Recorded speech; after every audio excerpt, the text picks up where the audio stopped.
Bismillahirrahmanirrahim. Assalamualaikum warahmatullahi wabarakatuh. Bismillah, alhamdulillah, wassalatu wassalamu ala rasulillah, la hawla wa la quwata illa billah. Allahul latifun bi'ibadihi yarzuqu mayasa, wa huwal qawiyul aziz. Saudaraku dimanapun berada, baik yang ada di dalam negeri ataupun di luar negeri, doa saya untuk kalian semuanya, mudah-mudahan kalian semuanya senantiasa diberi kesehatan oleh Allah Subhanahu wa ta'ala, dilancarkan rezekinya, diberi umur panjang, umur yang berkah, umur yang bermanfaat. Bagi saudaraku yang sedang sakit, saya doakan mudah-mudahan segera sembuh, diangkat penyakitnya sehingga bisa beraktivitas seperti biasa. Dan bagi saudaraku yang sedang menanti jodohnya, saya doakan mudah-mudahan segera mendapatkan jodohnya, segera menikah, membangun rumah tangga yang sakinah, mawaddah, warahmah. Saudaraku semuanya dimanapun berada, di dalam Al-Quran ada salah satu ayat yang mengingatkan kepada kita agar kita semuanya tidak bermalas-malasan dalam berusaha dalam rangka mengubah keadaan apapun, yaitu Bismillahirrahmanirrahim. Innallaha la yughayyiru ma biqaumin hatta yughayyiru ma bi anfusihim. Sesungguhnya Allah tidak akan mengubah keadaan suatu kaum sampai mereka mengubah keadaan yang ada pada diri mereka. Maka dari itu saudaraku, kita selaku orang muslim, kita selaku orang mukmin, maka harus memahami bahwa takdir itu ada dua bagian, yaitu takdir mubrom dan juga takdir mu'alaq. Takdir mubrom adalah takdir yang tidak bisa dirubah. Contohnya jenis kelamin, ajal, kejadian kiamat, jodoh, kelahiran. Nah, itu hal yang tidak bisa dirubah dengan apapun. Namun ada takdir yang masih bisa dirubah, yaitu takdir mu'alaq. Contohnya tentang kesehatan, tentang kepandaian atau kebodohan. Maksudnya ketika orang bodoh masih bisa dirubah biar jadi pinter. Ataupun tentang kekayaan, orang yang tadinya miskin masih bisa dirubah agar jadi kaya. Tidak hanya kaya harta, namun juga kaya hati, pemaaf, mencintai sesama mukmin, sesama muslim, ataupun seluruh makhluk. Maka ketika di dalam diri manusia itu tidak mau merubah, Allah tidak akan merubahnya. Kalau kita melihat atau berdasarkan ayat yang tadi saya sampaikan, andai kata kalian ada hati yang sukanya dendam, ada hati yang terkadang tidak mau menerima kebenaran orang lain, suka mengolok-olok orang lain, dan di dalam hati ada iri, dengki, sebetulnya itu masih bisa dirubah, saudara.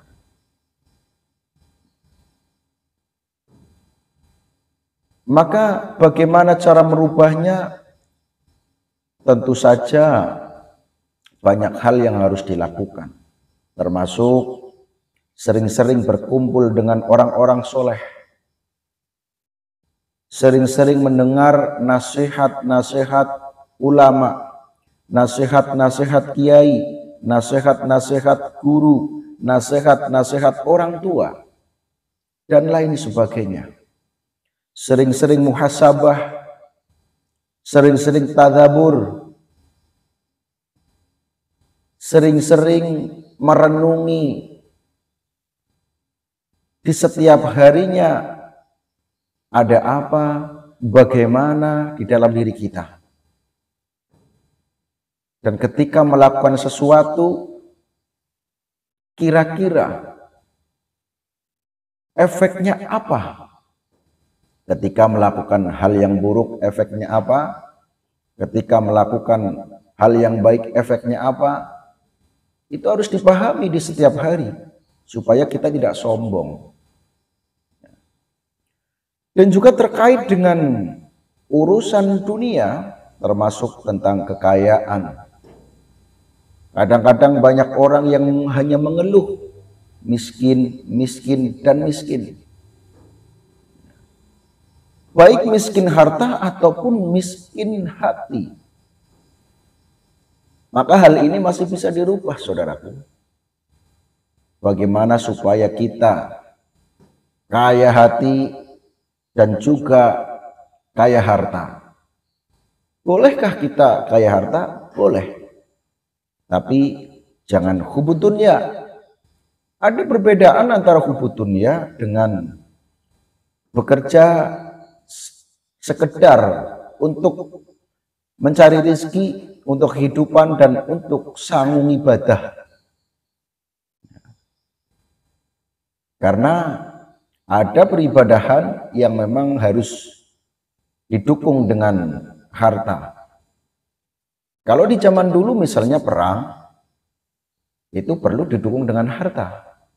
Kalau di zaman sekarang tentu saja berjuang untuk keluarga, dan juga misalnya kita mau sedekah yang berbentuk harta, kita mau haji juga harus didukung dengan yang namanya harta. Nah, hal itu tentang keduniaan, namun tujuannya untuk akhirat. Kalau yang tentang keduniaan yang hanya untuk senang-senang belaka, itu beda lagi, saudaraku. Nah, misalnya punya motor tujuannya yang untuk hura-hura, dihias supaya kelihatan mewah, kelihatan oke, biar dapat pujian orang.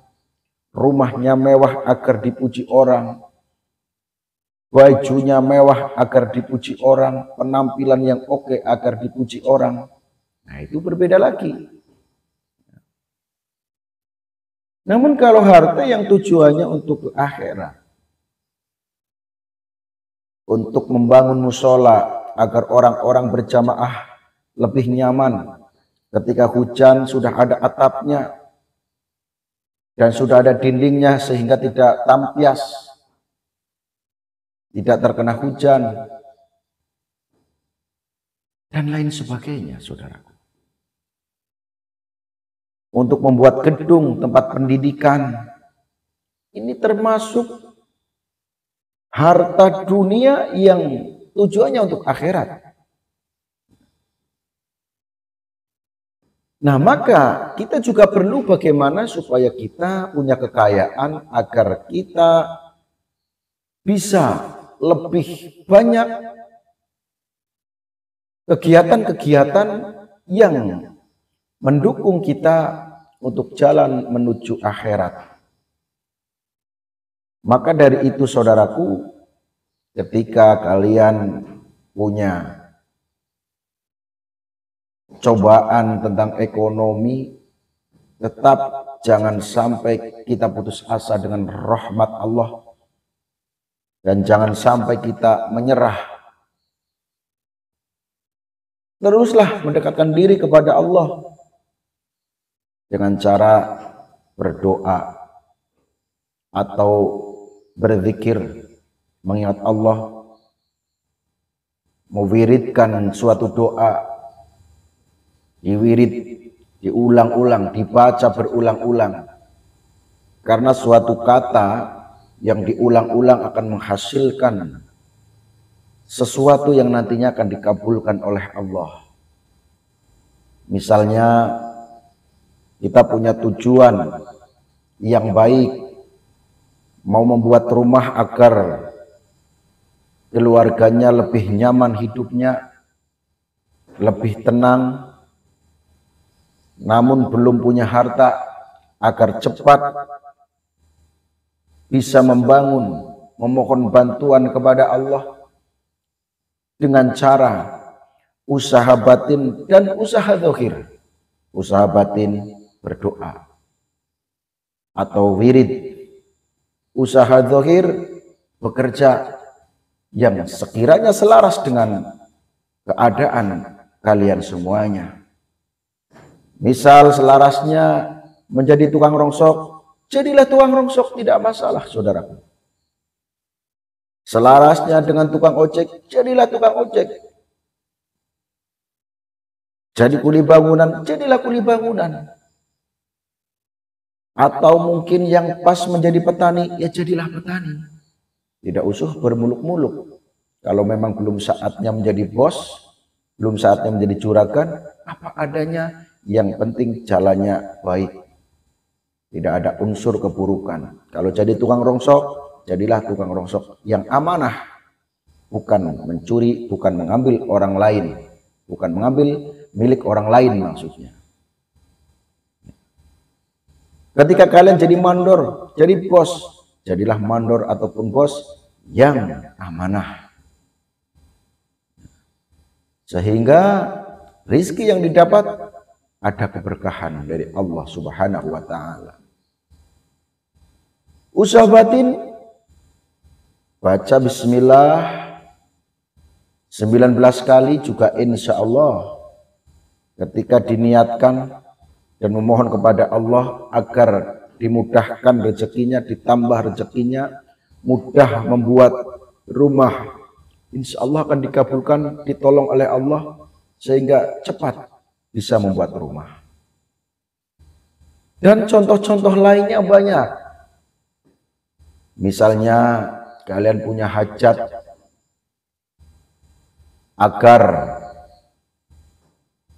kalian misalnya menginginkan, kalau bagi yang masih lajang belum punya jodoh, ya, berdoa kepada Allah agar dicepatkan mendapatkan jodohnya. Namun kalau jodoh itu tidak bisa dirubah saudaraku, ya, jadi hanya kita bisa berdoa saja.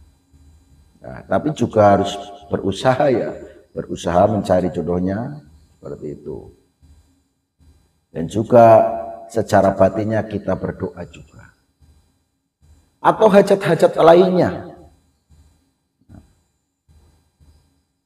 Kalau untuk rezekian, boleh juga membaca Bismillah 19 kali, ataupun banyak sebetulnya wirid-wirid yang mendukung tentang kerezekian.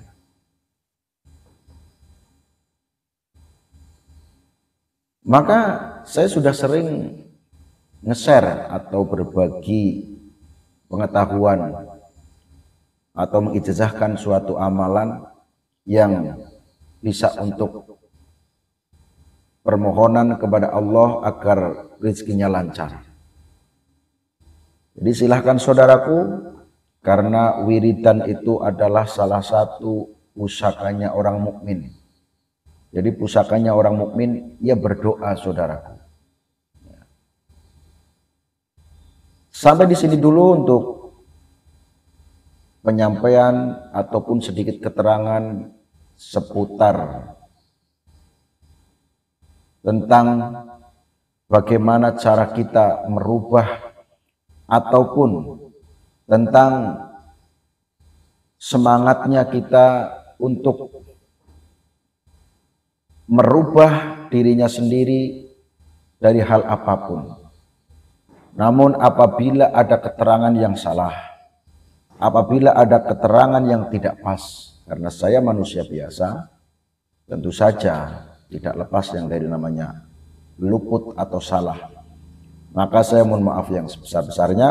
Di sini saya hanya niat berbagi, barangkali bermanfaat bagi kalian semuanya.